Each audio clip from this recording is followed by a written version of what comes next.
Hello friends, this is Rajesh Shah. You are most welcome in our channel Education Point. और आज fractions का दूसरा class है।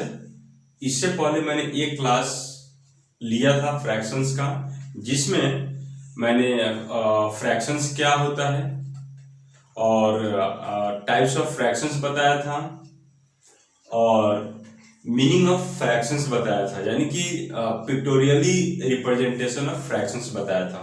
और आज के क्लास में ठीक उससे हम आगे चलेंगे और आज के क्लास में हम देखेंगे कोई फ्रैक्शंस दिया हो तो उस फ्रैक्शंस को कैसे हम उसको रिड्यूस करेंगे, लोवेस्ट फॉर्म में लिखेंगे और कंपेयरिंग ऑफ फ्रैक्शंस देखेंगे। और बहुत सारा फ्रैक्शंस दिया रहेगा तो उसको हमें असेंडिंग ऑर्डर और डिसेंडिंग ऑर्डर में कैसे अरेंज करना है। उसके बाद हम देखेंगे कि दो फ्रैक्शंस गिवन रहेगा और उसके बीच में हमें कोई फ्रैक्शन इंसर्ट करना हो तो कैसे करेंगे। तो चलिए आज के टॉपिक आज के क्लास में कंप्लीट करेंगे। तो चलिए स्टार्ट करते हैं।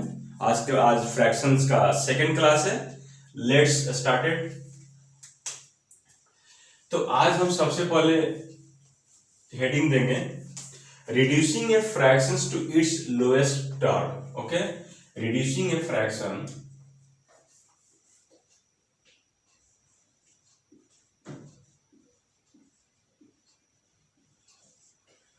reducing a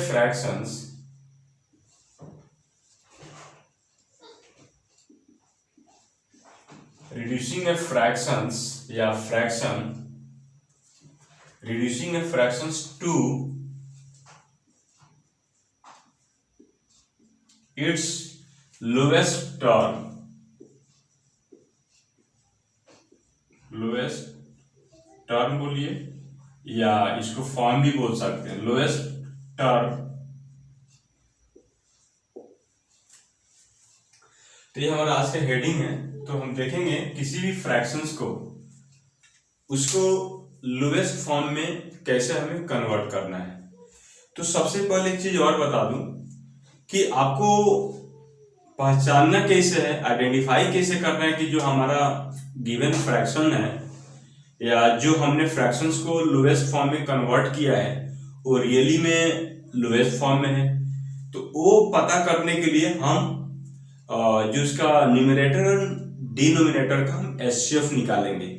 अगर जो फ्रैक्शंस लोवेस्ट फॉर्म में है उसका जब हम एचसीएफ निकालेंगे डिनोमिनेटर और न्यूमरेटर का, तो एचसीएफ क्या आना चाहिए, 1 आना चाहिए। अगर एचसीएफ 1 आता है तब हमें समझना है कि जो हमारा फ्रैक्शंस है वो लोवेस्ट फॉर्म में है। ओके, यानी कि ये fractions in the form of lowest, ये फ्रैक्शन यानी कि जो हमारा फ्रैक्शंस लोवेस्ट फॉर्म में होगा उसका न्यूमरेटर एंड डिनोमिनेटर का एचसीएफ जो होगा वो क्या होगा, 1 होगा। तब हमें समझना है कि हमारा जो फ्रैक्शंस है वो लोवेस्ट फॉर्म में है। ओके, तो एग्जांपल्स लेते हैं लोवेस्ट फॉर्म में हम कैसे कन्वर्ट करेंगे। ओके, तो लोवेस्ट फॉर्म में कन्वर्ट करने का 2 मेथड है। पहला, divide numerator and denominator by there HCF. Divide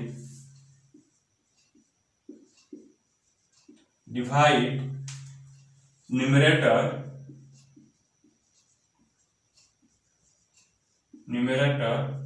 and denominator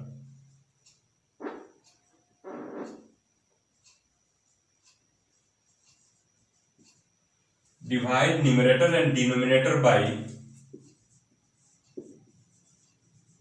by their HCF। Okay, यानी कि हमें अगर लोवेस्ट फॉर्म में कन्वर्ट करना है तो हमें क्या करना है, उसका न्यूमरेटर और डिनोमिनेटर का एचसीएफ निकालना है और एचसीएफ से हमें क्या करना है, डिवाइड करना है। Okay,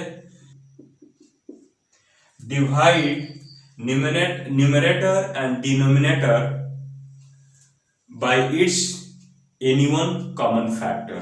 okay, divide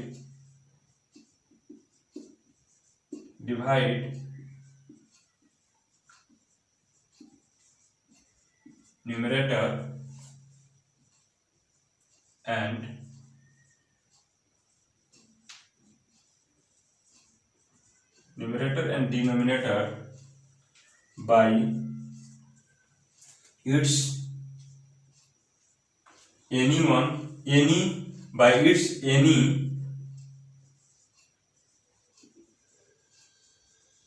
common factor. या फैक्टर से एक भी हो सकता है, दो भी हो सकते हैं। तो एग्जांपल देखते हैं। चलिए एग्जांपल में 24/30 हम ले लेते हैं। ठीक है, हमने एग्जांपल ले लिया 24/30 और 24/30 को हमें क्या करना है, लोएस्ट फॉर्म में कन्वर्ट करना है। तो कैसे करेंगे, तो हमारा दो मेथड है। तो पहले मैं क्या कर रहा हूं, इसका न्यूमरेटर और डिनोमिनेटर को हम एचसीएफ निकाल रहे हैं। ओके, उसके बाद से हम क्या करेंगे, न्यूमरेटर और डिनोमिनेटर को हम डिवाइड करेंगे।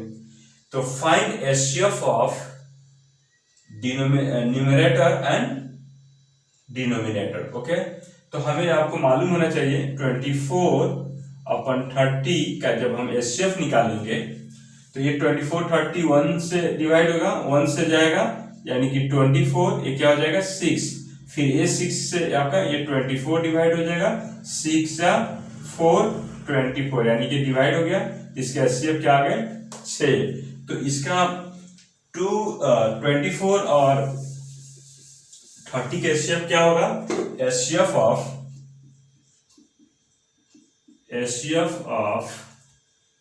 24 एंड 30 इज इक्वल टू क्या हो जाएगा 6। ओके, हमें इस 6 से क्या करना है, न्यूमरेटर एंड डिनोमिनेटर में डिवाइड करना है। लिख दिया हुआ है divide numerator and denominator, sorry divide numerator and denominator by there HCF. मैंने देयर एचसीएफ मतलब न्यूमरेटर और एचसीएफ, न्यूमरेटर और डिनोमिनेटर का एचसीएफ निकालना है, उसे डिवाइड करना है। जैसे मैंने 24 और 30 का यानी 24/30 का एचसीएफ हमने क्या निकाल रखा है 6, तो हम डिवाइड कर देंगे। तो 24 divide by 6 upon 30 divide by 6। Okay, तो ये क्या हो जाएगा हमारा 4 और 30 डिवाइड बाई 6 क्या हो जाएगा 5। ओके, तो ये हमारा 24/30 का लोएस्ट टर्म क्या होगा 4/5। और मैंने आपसे इससे पहले बताया था कि कोई भी फ्रैक्शन अगर लोएस्ट फॉर्म में होगा तो उसका जो एचसीएफ आएगा 1 आएगा। इसका एक बार एचसीएफ निकाल कर चेक कर सकते हैं कि आपका 1 है क्या। तो 4 डिवाइड बाई 5 एचसीएफ क्या आएगा 1 4 1 4 सब डिवाइड करेंगे 4 4 कैंसिल, देख रहे हैं एचसीएफ 1 आ गया। तो आप 100% श्योर है कि हमारा 24/30 का जो रिड्यूसिंग टर्म है या स्मॉलेस्ट टर्म है वो क्या है 4/5। तो ये हमारा आंसर हो जाएगा 4/5। तो ये हमारा तरीका है किसी भी फ्रैक्शंस को उसके लोएस्ट टर्म में कन्वर्ट करने का। दूसरा क्या है कि आप इससे किसी भी कॉमन फैक्टर से आप डिवाइड कर सकते हैं। ओके, चलिए नेक्स्ट देखते हैं एग्जाम्पल 24/30। तो हम 24 का हम कॉमन फैक्टर निकालेंगे, क्या हो जाएगा 6 4 और 30 का 6 × 5। ओके, फिर देख लीजिए इसको 3 × 2 इंटू 2 × 2 और 3 × 2 × 5 यानी कि ये 3 कॉमन है और 2 कॉमन है। ओके, तो हमारा 3 कॉमन है और 2 कॉमन है। तो देख लीजिए आप 24 डिवाइड बाई और 3 से डिवाइड कर रहा हूं और न्यूमरेटर और डिनोमिनेटर में 30 डिवाइड बाई 3, ताकि हमारा कॉमन फैक्टर क्या है, 3 है, 2 है। तो इसे जब हम डिवाइड करेंगे तो क्या आ जाएगा, 8, और ये हमारा क्या आ जाएगा, 10। ओके, फिर जब इसको हम फर्दर 2 से डिवाइड करेंगे तो क्या हो जाएगा, 4/5। तो ये हमारा तरीका है, मेथड है, जिसको हम किसी भी फ्रैक्शंस को उसके लोएस्ट फॉर्म में कन्वर्ट कर सकते हैं। ओके, नेक्स्ट देखेंगे।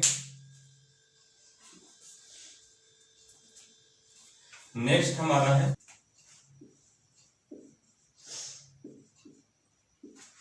Comparing of fractions.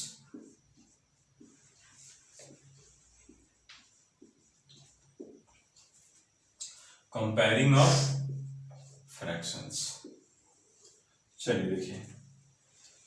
तो कंपेयरिंग ऑफ फ्रैक्शंस में आपको मैं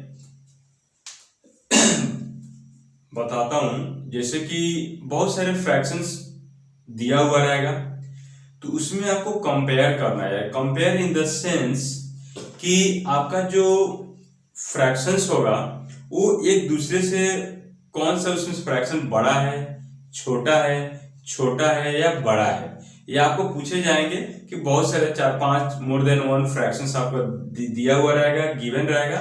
बोला जाएगा कि arrange given fraction in the order of ascending, या अरेंज असेंडिंग ऑर्डर, या अरेंज डिसेंडिंग ऑर्डर। ओके, तो हम कैसे करेंगे, तो सबसे पहले हमारा कंपेयरिंग ऑफ फ्रैक्शंस में सबसे पहला हम देखते हैं लाइक फ्रैक्शंस।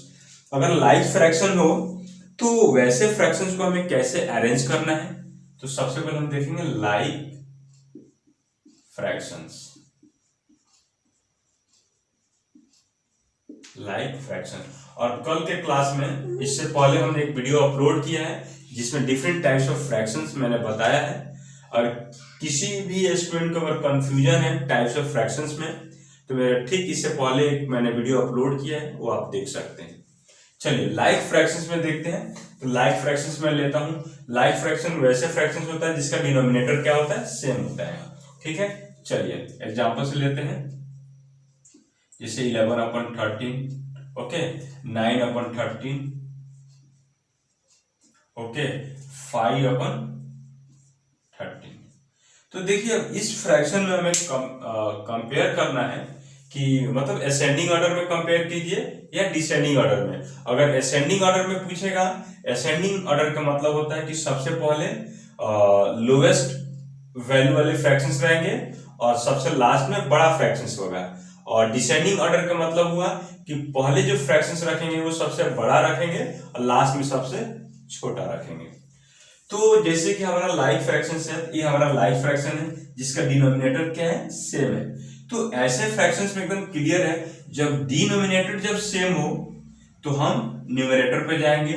जो न्यूमरेटर की वैल्यू बड़ा होगा वो हमारा फ्रैक्शंस क्या होगा, बड़ा होगा। In case of like fraction, जैसे कि हमारा लाइक फ्रैक्शन में क्या है, जितने भी हमारे फ्रैक्शन दिए हुए हैं सारे फ्रैक्शंस का डिनोमिनेटर क्या है, सेम है। जब डिनोमिनेटर सेम है तो उस केस में हम किस पे जाएंगे, न्यूमरेटर पे।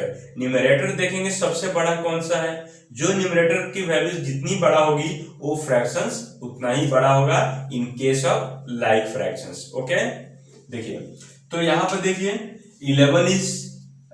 11 बड़ा है, देन 9 उससे 11 सबसे बड़ा है, उससे उसके बाद 9 है, सबसे छोटा 5 है। तो इस फ्रैक्शन में हमें सबसे बड़ा फ्रैक्शन 11/13 होगा, उसके बाद 9/13 होगा, उसके बाद 5/13 होगा। अगर इसको मैं असेंडिंग ऑर्डर में अगर हम अरेंज कर रहे हैं या डिसेंडिंग ऑर्डर में, मैं दोनों करके दिखाता हूं आपको। तो सबसे पहले समझना है कि लाइक फ्रैक्शन में यानी कि greater more value, greater the fractions, more value यानी कि मोर वैल्यू इन न्यूमरेटर या greater value in numerator in case of like fraction,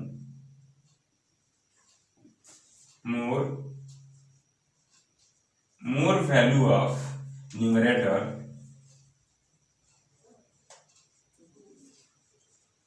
is greater fractions. Numerator is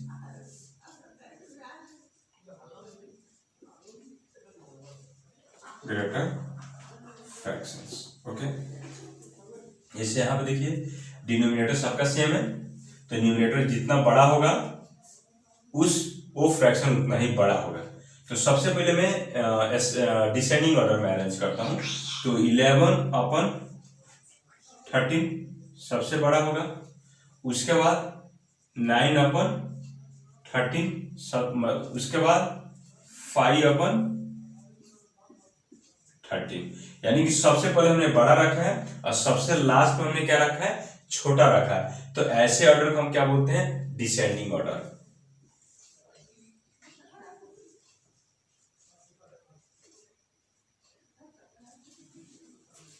descending order.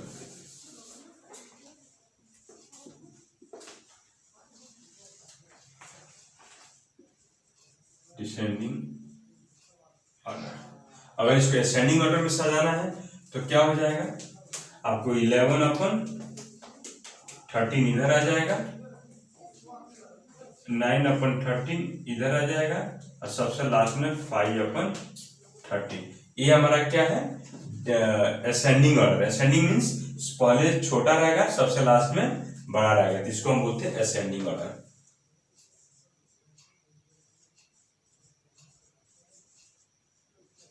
Ascending order. Okay, तो ये हमारा example हुआ for like fractions के लिए। Okay, अब ऐसे फ्रैक्शंस देखते हैं जिसका न्यूमरेटर सेम हो और डिनोमिनेटर क्या हो, डिफरेंट हो, तो उस केस में हमें कैसे अरेंज करना है। ओके, नेक्स्ट पॉइंट पे जाते हैं, पॉइंट नंबर 2। इसको मैं इरेज करता हूं, जिसका न्यूमरेटर क्या होगा, having same numerator. Okay, having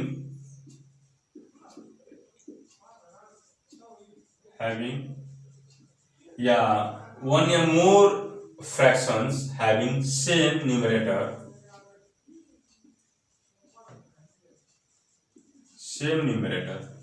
but denominators are different. Okay, having same numerator, तो सेम न्यूमरेटर के केस में हम एग्जांपल ले लेते हैं। तो इस ऐसे फ्रैक्शंस को हमें कैसे अरेंज करना है, आइदर वो असेंडिंग ऑर्डर हो या डिसेंडिंग ऑर्डर हो। ठीक है, तो मैं ये लेता हूं एग्जांपल्स। 41/16, 41/30, 41/35। तो देखिए ये हमारा फ्रैक्शन दिया हुआ है, बोलता है कि arrange in ascending order. Okay, arrange in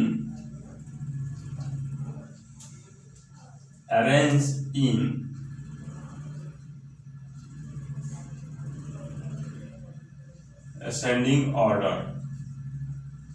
okay, arrange in ascending order. तो मैं अभी बताया कि आपका इसमें न्यूमरेटर क्या है, सेम है। जब न्यूमरेटर सेम होता है तो हम डिसाइड करते हैं किस पे, डिनोमिनेटर की वैल्यू पे। ओके, और डिनोमिनेटर की वैल्यू जितना ही कम होगा वो फ्रैक्शन उतना ही ज्यादा होगा। In case of numerators having same numerators. Okay, अगर न्यूमरेटर जो फ्रैक्शंस दिया हो और फ्रैक्शंस का न्यूमरेटर सेम हो, तो वैसे फ्रैक्शंस का डिनोमिनेटर का वैल्यू जितना ही कम होगा वो फ्रैक्शंस उतना ही बड़ा होगा, और डिनोमिनेटर में जितना बड़ा होगा वो फ्रैक्शन उतना ही छोटा होगा। ओके, यानी कि लेस वैल्यू इन डिनोमिनेटर, यानी कि less value in denominator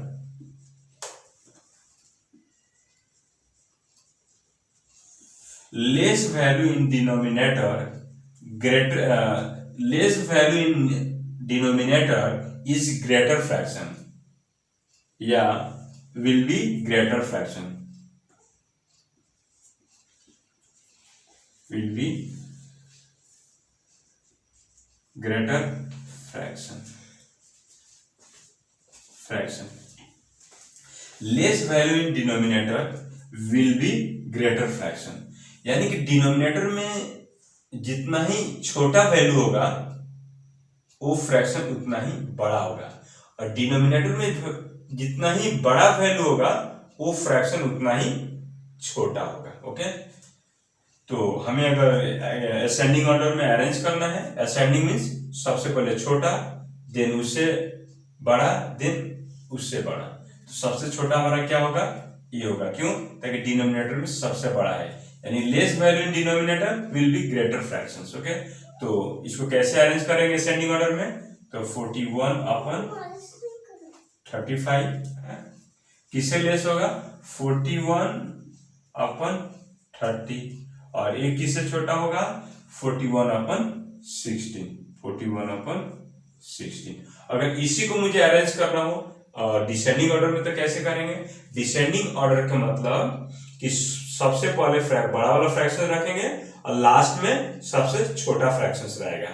okay, जैसे कि इसी को रिवर्स कर देता हूं, 41/16 ग्रेटर 41/30 ग्रेटर 41/35। एक किस ऑर्डर में हो गया, स्टार्टिंग में क्या है, सबसे बड़ा वैल्यू है और लास्ट में सबसे छोटा है, तो हमारा डिसेंडिंग ऑर्डर हो गया। Okay, descending in order, descending in order. Okay, ये हो गया। नेक्स्ट एग्जांपल देखते हैं। तो इस तरह हम फ्रैक्शंस को कंपेयर करेंगे, और बहुत सारे फ्रैक्शंस दिया हो तो उसको असेंडिंग ऑर्डर में लिखना हो या डिसेंडिंग ऑर्डर में लिखना हो, ये लिखने से पहले आपको फ्रैक्शंस को एक बार डिसाइड करना है कि जो गिवन फ्रैक्शंस है उसमें से कौन सा फ्रैक्शंस बड़ा है और कौन सा फ्रैक्शन सबसे छोटा है। Okay,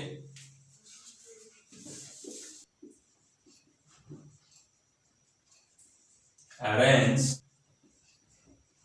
4/6/15 7/20 in descending in order. Arrange 4/5 16/15 7/20 in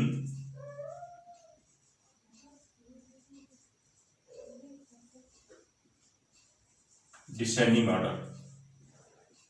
okay friend, यानी ये क्वेश्चन दिया हुआ है, तीन फ्रैक्शंस गिवन है, 4/5 6/15 7/20। अब बोल रहा है इसको आप डिसेंडिंग ऑर्डर में अरेंज करना है। डिसेंडिंग ऑर्डर में आपको क्या करना है, अरेंज करना है। तो ऐसे फ्रैक्शंस को हमें कैसे अरेंज करना है, तो आप कर सकते हैं, तो कीजिए।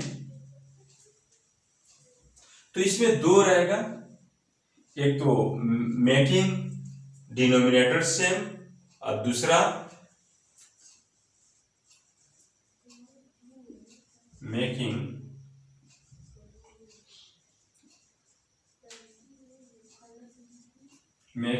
डिनोमिनेटर इक्वल्स, दूसरा मेकिंग न्यूमरेटर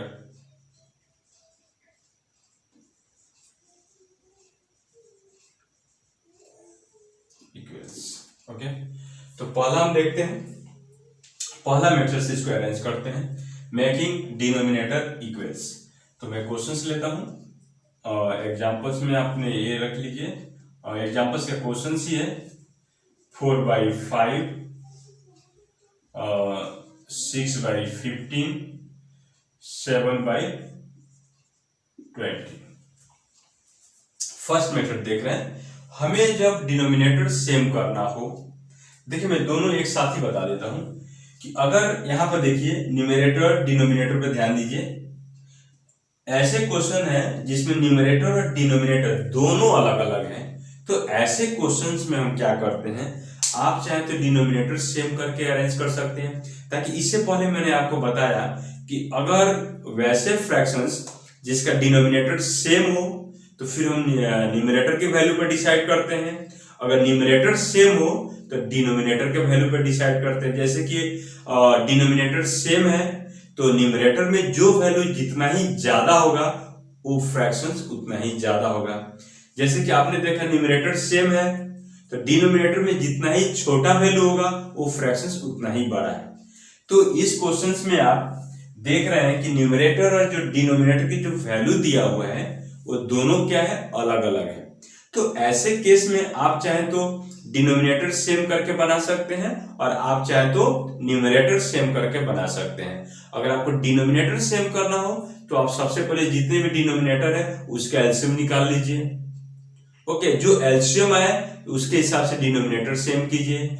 अगर आपको न्यूमरेटर सेम रखना है तो आप न्यूमरेटर में जितने भी वैल्यूज दिए हैं उसका एलसीएम निकालिए और उस एलसीएम के हिसाब से न्यूमरेटर सेम कीजिए। अगर डिनोमिनेटर सेम कर रहे हैं तो न्यूमरेटर का वैल्यू देख लीजिए, न्यूमरेटर में जो बड़ा होगा वो सबसे बड़ा फ्रैक्शंस होगा, न्यूमरेटर में जो छोटा होगा वो सबसे छोटा फ्रैक्शंस होगा। अगर आप डिनोमिनेटर सेम कर रहे हैं तो डिनोमिनेटर जब सेम कर रहे हैं या न्यूमरेटर जब सेम कर रहे हैं तो डिनोमिनेटर में जितना ही छोटा होगा वो वैल्यू उतना ही बड़ा होगा, डिनोमिनेटर में जितना ही बड़ा होगा वो फ्रैक्शन उतना ही छोटा होगा। तो आप दोनों मेथड से कर सकते हैं, या आप डिनोमिनेटर इक्वल कीजिए या न्यूमरेटर इक्वल कीजिए। ओके, तो चलिए मैं एक काम करता हूं, यहाँ पे डिनोमिनेटर सेम करता हूं। तो डिनोमिनेटर जब हमें सेम करना हो, इक्वल करना हो, तो डिनोमिनेटर का हमें सबसे पहले क्या करना होगा, एलसीएम निकालना पड़ेगा। तो एलसीएम ऑफ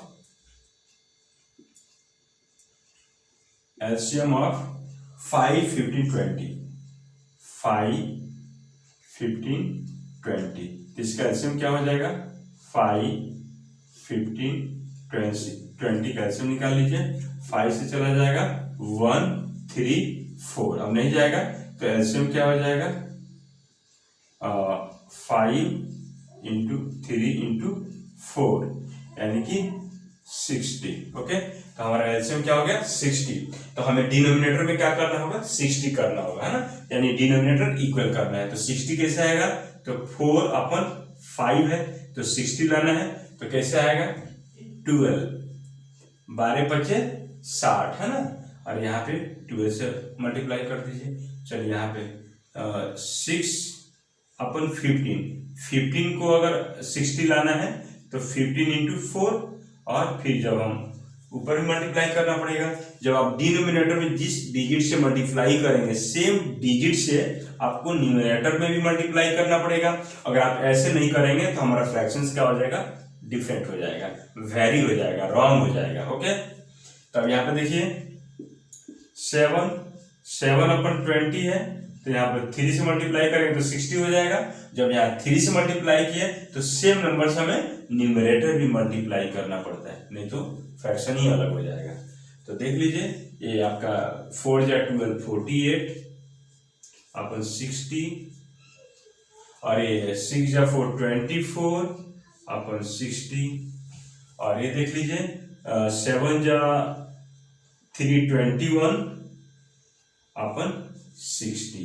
अब आपको मैंने बता दिया है कि जब डिनोमिनेटर सेम हो तो न्यूमरेटर देखिए, न्यूमरेटर का वैल्यू जितना ही ज्यादा होगा वो हमारा फ्रैक्शन उतना ही बड़ा होगा। तो किस ऑर्डर में करना है, डिसेंडिंग ऑर्डर। डिसेंडिंग ऑर्डर का मतलब सबसे पहले बड़ा रहेगा, लास्ट में सबसे छोटा रहेगा, यानी कि 21/60, उसके बाद 24/60, उसके बाद 48/60, यानी कि सबसे बड़ा हमारा 40/60 है।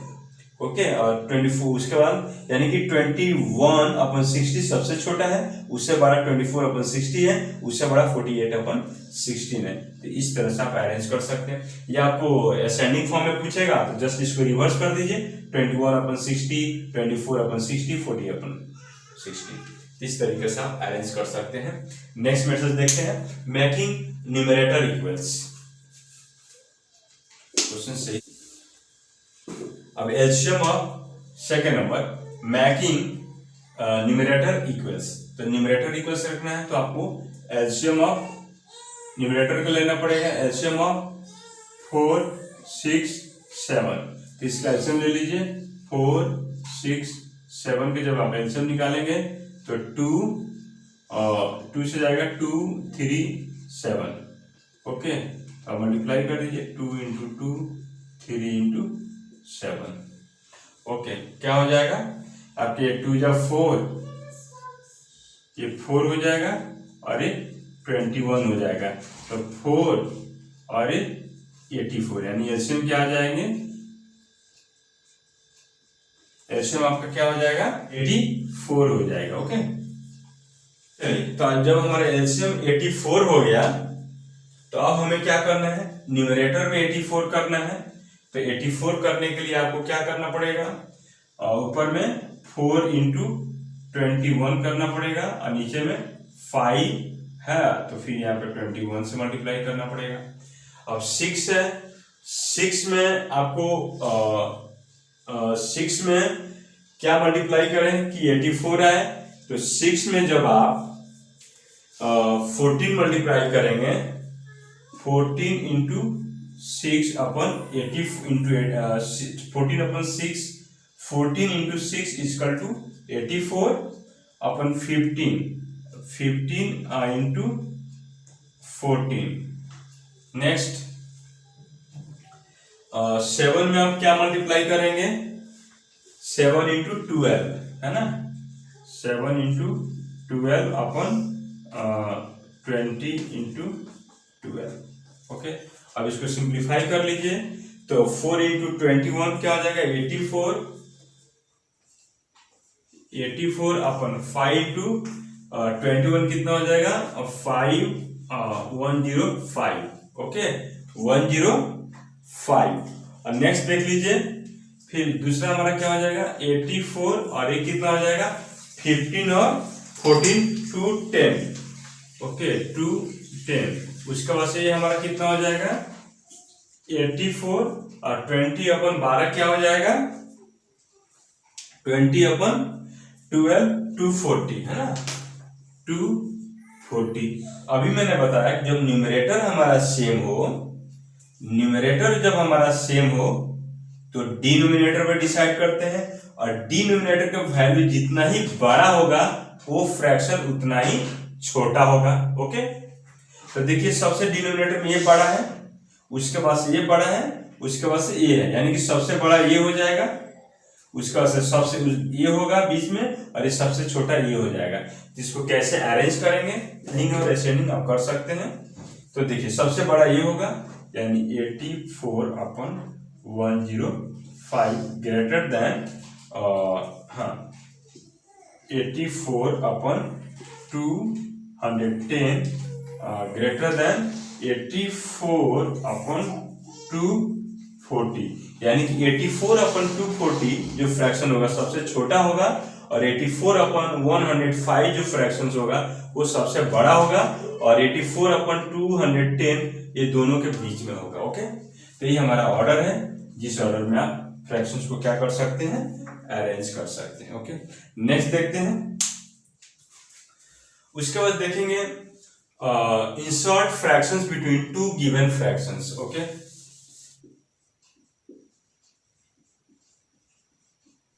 फ्रैक्शंस जैसे मैं मानता हूं if a upon b and c upon d are two given fractions,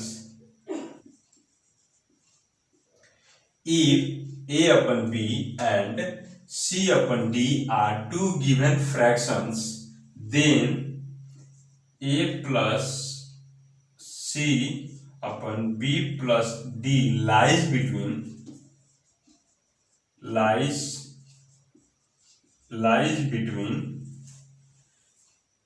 a upon b and c upon d। ये नोट में करके लिख लीजिएगा। If a upon b and c upon d are two given fractions, then a plus c upon b plus d lies between a by b and c by d. Okay, जैसे question से 16/21 20/31, ठीक है। तो यहाँ पे देख लीजिए, जब दो फ्रैक्शंस दिया हो उसके बीच में हमने क्या बोला, insert fractions between two given fractions. Okay, यानी कि दो आपको फ्रैक्शंस दिया रहेगा तो उसके बीच में आपको एक फ्रैक्शन इंसर्ट करना है। तो कैसे करेंगे, तो देखिए दो ये फ्रैक्शन दिया हुआ है तो इसका दोनों का न्यूमरेटर ऐड कर दीजिए और डिवाइड बाई दोनों का डिनोमिनेटर ऐड करके डिवाइड कर दिया, यानी कि a plus C upon b plus D जो होगा वो लाइज बिटवीन गिवन फ्रैक्शन। जैसे एग्जांपल 16/21 एंड 20/31 दिया हुआ है तो इसके बीच में हमें एक फ्रैक्शंस को इंसर्ट करना है जो इसके बीच में लाई करे। तो हमें क्या करना पड़ेगा, 16/20 और 21/31, तो इसको सिंप्लीफाई कर लीजिए तो कितना हो जाएगा, ये आपका 36 हो जाएगा और ये क्या हो जाएगा 2 और ये क्या हो जाएगा 5, यानी कि 52, यानी 36/52। इसको आप सिंपलेस्ट फॉर्म में भी कर सकते हैं, 36 है ना, यानी कि 18 या 2 36 और ये आपका 26 इंटू 2 ये कैंसिल हो जाएगा, फिर 18 को भी 9 इंटू 2 और 13 इंटू 2 फिर ये कैंसिल हो जाएगा, यानी कि 9/13। यानी जब इसको आप सिंप्लीफाई करेंगे तो क्या आ जाएगा 9/13, 9/13, यानी आप फाइनली बोल सकते हैं 9/13 लाइज बिटवीन 16/20 एंड 20/31। तो इसके बीच में आप कैसे अरेंज करेंगे, यानी कि 16 plus 20/21 plus 31 is equal to 36/52, यानी क्या हो जाएगा 9/13। तो लिखिए 9/30 lies between 9/30 lies between 16/21 and 20/31,